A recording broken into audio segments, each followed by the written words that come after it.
DeSallo takes the shot, tipped wide by Alex Burrows.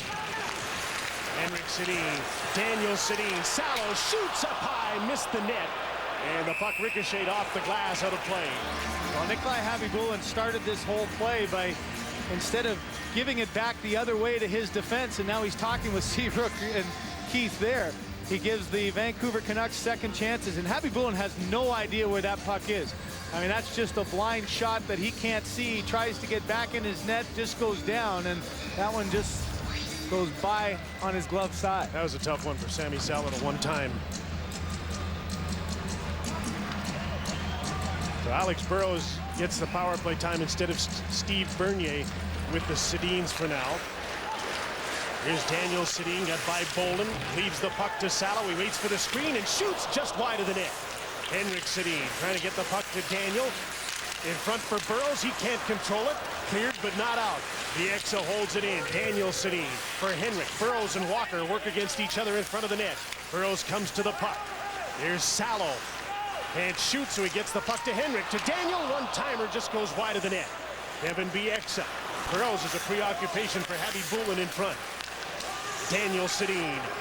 Sami Salo decides to take the shot, partially blocked by Paulson and sent to the end boards wide of the net, and Dave Bolin comes out with the puck in the last 10 seconds of this double minor to Andrew Ladd.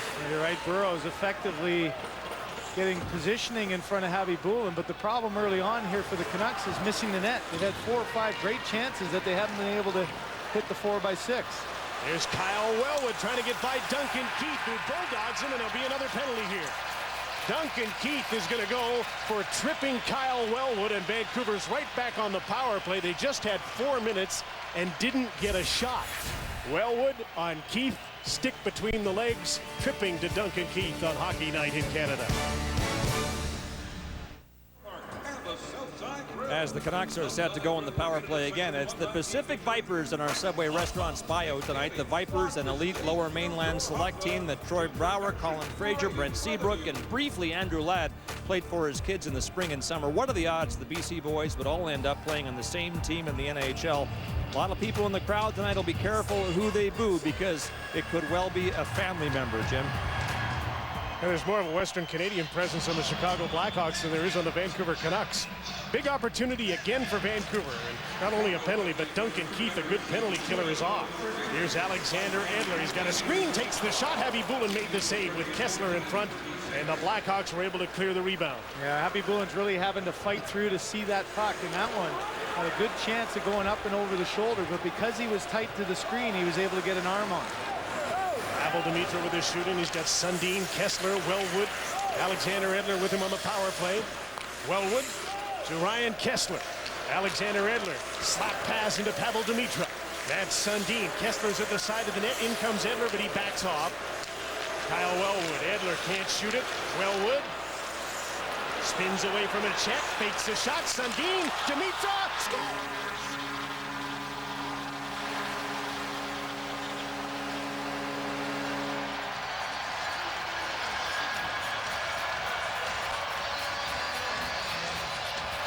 On the 4th try, finally a power play goal for Vancouver. Pavel Demitra makes it 1-0 Canucks. One thing the Canucks were able to do is spread out the penalty killers. You look at the lefty in Cam Barker, that's usually Duncan Keith. And Duncan Keith would typically collapse back down and read that cross seam. Wellwood keeps the puck alive, threatens the lane, and that opens up the down low play. And for Sundin, no hesitation, a good hard slap pass. And credit Demitra with not panicking with this puck. That was a rolling puck that instead of trying to get it right away, he settled it down and got it towards the net. And Khabibulin, down on his knees, wasn't able to find it underneath his arm. Well, you've already seen Matt Sundin have an effect in this series back into it. That was a terrific hard pass.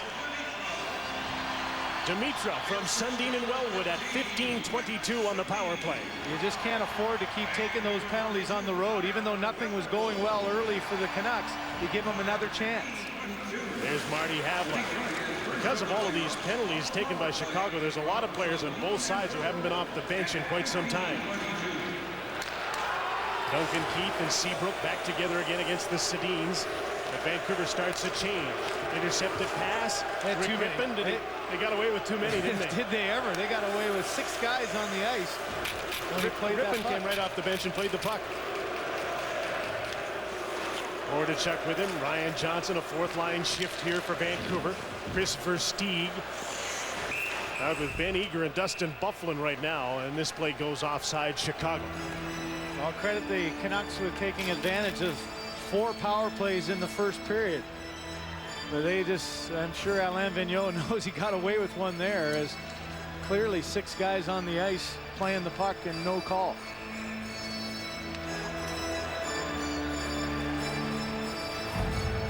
If you have a look here, play was already made and the player hadn't come off the ice. You're right, Rippon jumped on before the player was even close to being there, but it was not called. No Adam Burish on this 4th line right now. Christopher Stieg is out. He's got Dustin Byfuglien with him, and Eager. Sammy Paulson's just killed a bunch of penalties, so he probably needs a rest. So a makeshift Chicago line. And they have the puck for Stieg trying to center. Shane O'Brien checked hit. Brian Campbell pinching in, but Hordichuk got the puck by him to center. Nicholas Chalmerson. Dustin Byfuglien is bumped at the blue line, and the puck gets by him. Now Chicago's trying to complete a change here. The Vancouver Canucks got away with another one, Jim, and Joel Quenneville is absolutely going crazy on the bench. There's Mason Raymond. There's a rebound off his shot and cleared away. Dave Bolin now. Here's Matt Walker. Advances the puck for Martin Havlat. Edler's trying to clear it against him. Mason Raymond is there. Steve Bernier at center, couldn't come up with the puck, but Kyle Wellwood gets it back from Andrew Ladd. Put the puck deep as Barker came at it. Here's Matt Walker, bumped by Mason Raymond. His partner Cam Barker, and he just flips the puck out to center. Andrew Ladd will go after Matthias Ola. Ladd from the Vancouver suburb of Maple Ridge. Played minor hockey with the Ridge Meadows Rustlers in this area. Matt Walker from Beaver Lodge, Alberta, advances the puck to Jonathan Taves.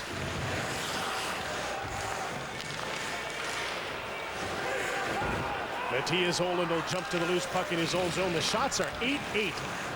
Vancouver just caught up to Chicago, despite the fact that they've had 4 power plays. Here's Nicholas Chalmerson with Brian Kemp. Watched by Matt Sundin. Only one Vancouver forechecker, and he's not too deep. Canucks are completing a change as Campbell starts out. Patrick Kane's come on the ice. He's got Burish playing with him. Stick handling, but he lost the puck, and Sundin is back to get it. Up the boards, Daniel Sedin didn't see the puck coming. He got bumped and knocked down. Back in comes Patrick Sharp. To the net, and Luongo makes his first save in a while and hangs on as Burish is trying to get to the net. Jim, one thing about head coach Joel Quenneville is he's emotional and he's right on top of things. He was up on the bench screaming and yelling, going out of his mind. We mentioned the one earlier that should have been too many men. And this one here, watch, Ryan Johnson's going off. And look at how quickly the Vancouver player comes on. And the most important factor is he gets involved in the play. That's too many men on the ice by definition. And that's where Joel Quenneville, you can see him on the end, just going absolutely crazy as the Canucks got away with a pair of them.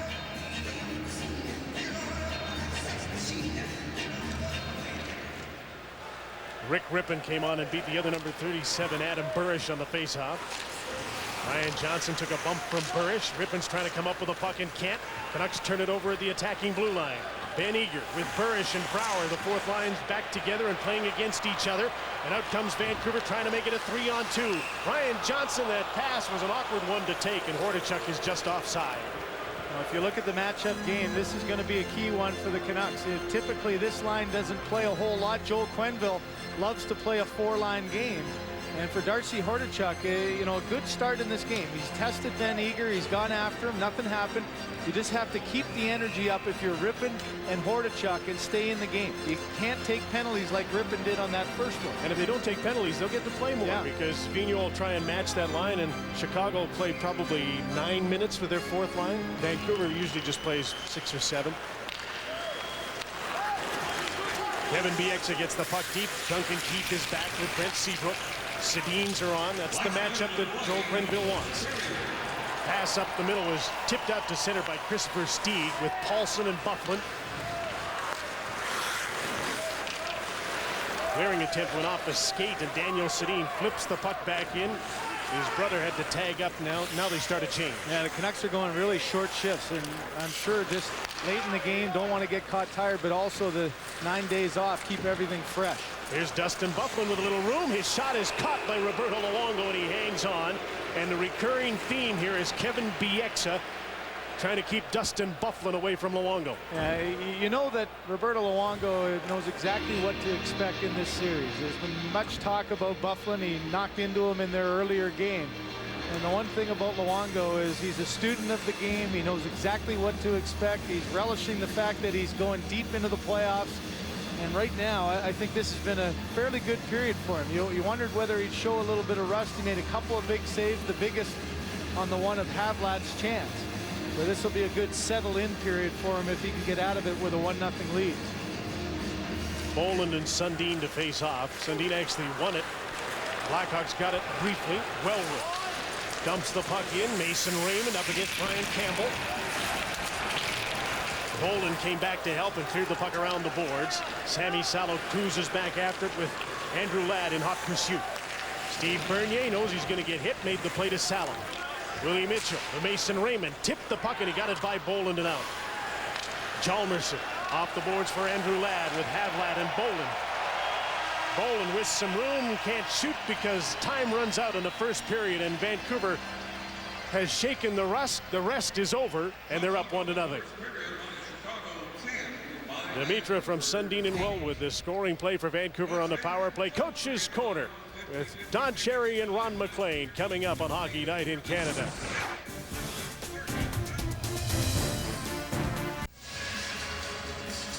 Here we go with round 2, game 1, period 2 from Vancouver. Pavel Dimitra has his first playoff goal since last year when he was with Minnesota. And the Vancouver Canucks with a power play goal have a 1-0 lead. Outshot 10-8 in the first period, but they had 8 missed shots. The Sedins and Alex Burrows start this period, and Seabrook and Keith aren't there. As the matchup pair for Chicago, Alexander Edler for Stieg in forecheck. Sammy Paulson tried to pass back to the point. The Sedins take over. Henrik with a shoot in for Daniel off the boards, and his fluttering shot went wide of the net. Stieg, Paulson, and Byfuglien start out for Chicago, but Vancouver tracks the puck down and gets it back for a moment. Edler up against Dustin Byfuglien. Chris Versteeg shoveled the puck to the corner. In comes Brent Seabrook. He's on the ice now for Matthias Olin. Try to pass behind the net. Olin's knocked down. The puck comes to Patrick Kane, and he shot it wide of the net. Duncan Keith with a shot. There's a rebound. Paulson can't get it. His stick is checked by Matthias Olin, another Swede. And Alex Burrows clears the puck. Vancouver wants a change here.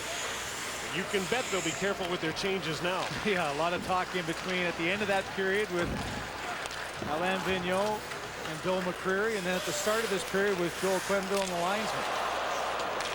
Kane with a centering pass cleared away. Kane, Taves, and Sharp. Offensive line that didn't get to play as much as you would think in the first period because of all the penalties. Sharp kills. There's a centering pass, maybe a deflection for Ryan Kessler. Maybe he just wanted to bank that one in. Kessler with Sundin and Dimitra. Matt Walker. Jonathan Taves to Patrick Kane. Back to Taves, and it gets to Patrick Sharp. His shot. Luongo made that save. Patrick Kane along the boards, checked by Matt Sundin, and Dimitra throws the puck around the boards. On the other side, Dave Bolland is there to keep it in for Chicago. Sammy Salo to Matt Sundin, and Ryan Kessler knocks the puck out of the air right on Happy Bull, and Vancouver changes again. Here's Brian Campbell smoothly out of his own zone to center. Andrew Ladd is there with him as he tried to get the puck deep and couldn't. Kyle Wellwood takes over for the Canucks. Dangerously in front of his own net with Havlat there. Bieksa. Steve Bernier. And the puck is turned over to the Blackhawks. Nicholas Hjalmarsson shoots the puck back in. Andrew Ladd against Bieksa. They come together hard. Mason Raymond. Campbell pinch, kept the puck in. Ladd in front of the net on a pass from Havlat. Couldn't get the shot. Here's Wellwood. Shovels the puck to Bernier. Back to Bernier again. Cuts in front. Stopped by Happy Bulin. Great play by Bernier and an equally good save by Nikolai Habibulin. And Bernier showed great patience there as this one developed really nicely as a little touchback to Wellwood. Watch the touchback right there and a nice curl and drag, but look at Habibulin. He stayed up just enough that Bernier was in too tight and wasn't able to get it up and over the glove of a sprawling Habibulin. Another fourth line shift for both teams as they